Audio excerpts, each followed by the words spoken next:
now? Where do we go from here? If we look at the origins of the Course and why, and we looked at compartmentalizing, we looked at people who have had to stuff their feelings and hide or repress memories, etc.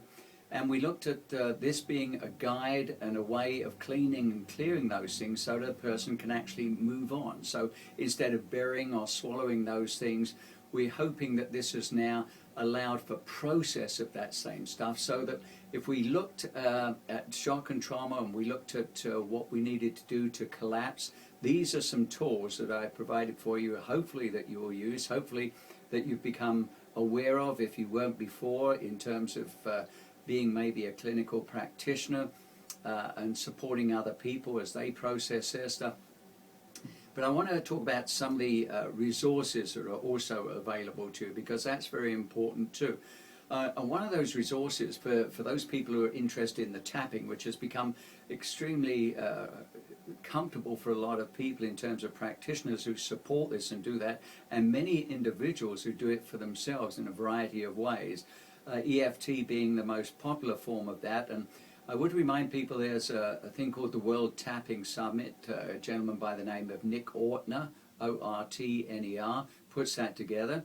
And there's all sorts of people that present for that, and it doesn't cost, and it's well worth checking out, because you'll gain a lot from just becoming aware of that. And remember, the goal was to become a healthy guardian of the self, an advocate for the self as opposed to an adversary, a friend to the self, a steward of the self, if you like. So this is what we're hoping will come, because a lot of people have ended up self-sabotaging. So we want healthy custodianship, okay? So that's the aim of this, so that it brings a person to a place of authenticity. And so, for some people, it's the very first time they may have been in that place. So remember, self-sabotage, it was about healing the parts of the self, bringing the ages and stages of the self where a person was blocked or stopped or stunted at some level, emotionally stunted amongst other things. And so we're working towards clearing on a regular basis to remain healthy and to remain healthily spontaneous, so that we have a great ability to laugh, to take things in, and to just enjoy the present, the absolute now. So hopefully a person can move away from the three greatest stresses, which are fear, pain, and fear of more pain. Okay, there's been a lot of material written on that. There's been a lot of material written on now, the power of now. Eckhart Tolle for one of them, Wayne Dyer. So the goal was to move away from those stressors and pressors, in a sense, into the present, so that there's peace, there's possibility, and that a person is open to new possibilities, as Gary Craig once called it, the palace of possibilities. So being authentically present, spontaneous, allows a person then to be able to master addictions to a big degree. Remember what we talked about, isolation and trauma being such a big part of that, and that addictions are, in a sense, a state of artificial grace. So how do we get to an authentic state of grace? Well, it's being in a state of gratefulness, having an attitude of gratitude, moving from being a dispirited person into a spirited person.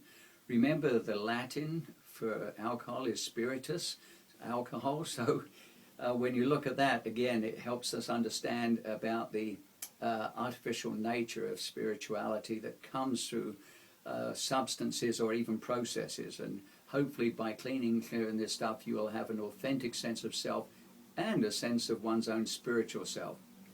If you look at religion, some people will have a faith that's a faith-based religion. Others will have a faith that's based on principles or a set of philosophies. My own personal beliefs hang around the Huna philosophy, the Hawaiian Huna philosophy, which has 7 basic tenets. And those tenets are, number 1, the world is what you think it is, so it's to do with your beliefs. Number 2, that there are no limits. In other words, we are open to that full palace of possibilities. Number 3 is energy flows where attention goes. So where are you putting your focus? What is your new focus? Number 4 is now is the moment of power. So you can begin to take new actions that, based upon a new set of lenses, so to speak. Number 5 is to love is to be happy with. Love is actually the only ethic needed in Huna. In other words, it's coming from a place of healthy intention. Number 6 is all power comes from within. Number 7 is effectiveness is the measure of truth. In other words, when we look at that, really it means all that matters is what work. You may remember I said at the very beginning about be skeptical, but my hope is that this has helped you in some way to move and shift and clean, clear and release some of the things that were holding you locked in or causing you to have fear-based reactions, including panic attacks for some people, but triggers, unhealthy triggers. Another thing I would urge you to look at is perhaps the Hawaiian method of forgiveness, which is a thing called Ho'oponopono, which means letting go, constant cleaning and clearing, coming to a place what they call 0 point. So if you want to do any reading, I would recommend things like, there was an article by William Whitman, it was I think in 2008, it was called Amazingly Content. I would urge you to look at that. I would urge you to look at Joe Vitale's book on Dr. Hulen Iliakala. It's called Zero Limits. If you're interested further in reading more about the Hawaiian ways, then Serge King, no relation to myself, he wrote books like Urban Shaman, Mastering Your Hidden Self. He also wrote one, I think it was, there was another one he wrote, I'm trying to think what it was. Anyway, Dr. Bruce Lipton, another popular book there, The Biology of Belief and How It Impacts Us. I would urge you to read that. And of course, I would hope that you would read more about vibrational medicine, so please consider reading Dr. Richard Gerber's book, and I hope that you even consider perhaps reading my own. Stephen P. King, that's Rapid Recovery, Accelerated Information Processing and Healing. I'll see you next for the final lecture. Thanks for joining me.